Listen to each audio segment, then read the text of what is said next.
wheat flour contains gluten-forming proteins, glutenin and gliadin, which creates an elastic network responsible for dough strength and chewiness. However, gluten poses challenges for individuals with celiac disease or gluten sensitivity. The reason why I'm using commercial gluten-free flour by Bob's Red Mill because it combines legume-based proteins with starch to improve structure, viscosity, and gas holding capacity. I'll start by activating the yeast through a process called proofing. Yeast is a leavening agent. It will help rise the bread. First, you will need 1/4 cup of warm water mixed in with 1 teaspoon of sugar. And you have to make sure it's well mixed in. Sugar helps feed the yeast with carbohydrates, and it helps it start producing carbon dioxide, which is essential for bread rising. Now I'll add 1 pack of active dry yeast, and we let it sit. Next, I prepared the egg replacer with water. Egg replacer helps bind the ingredients and improves structure in gluten-free bread.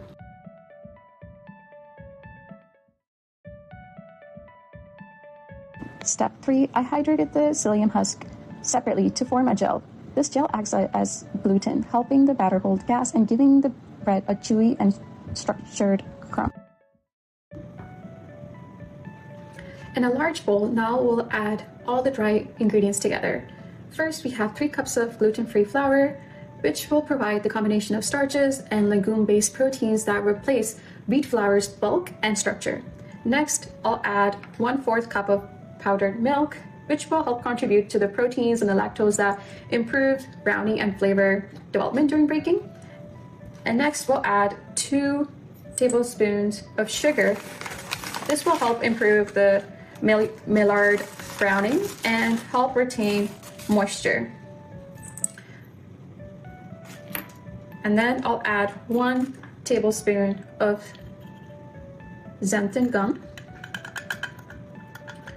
which together with psyllium husk will act as a hydrochloric,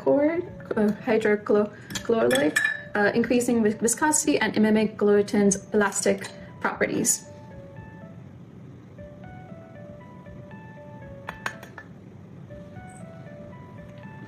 Next, I'll add 3/4 of teaspoons of sea salt. This will enhance the flavor and regulate yeast activity. Next, the wet ingredients were added to allow the process of glutination to occur and let the bread rise before putting it into the oven.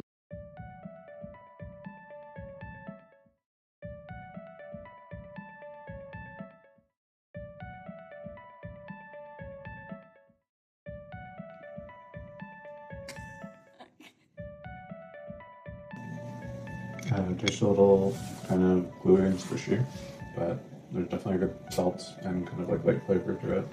Probably just needed to rise and proof more. Yeah, there's a good flavor on this one. It's nice and moist, airy. I'd say that probably just needed a bit longer in the oven because the bottom part of the loaf is a bit soggy.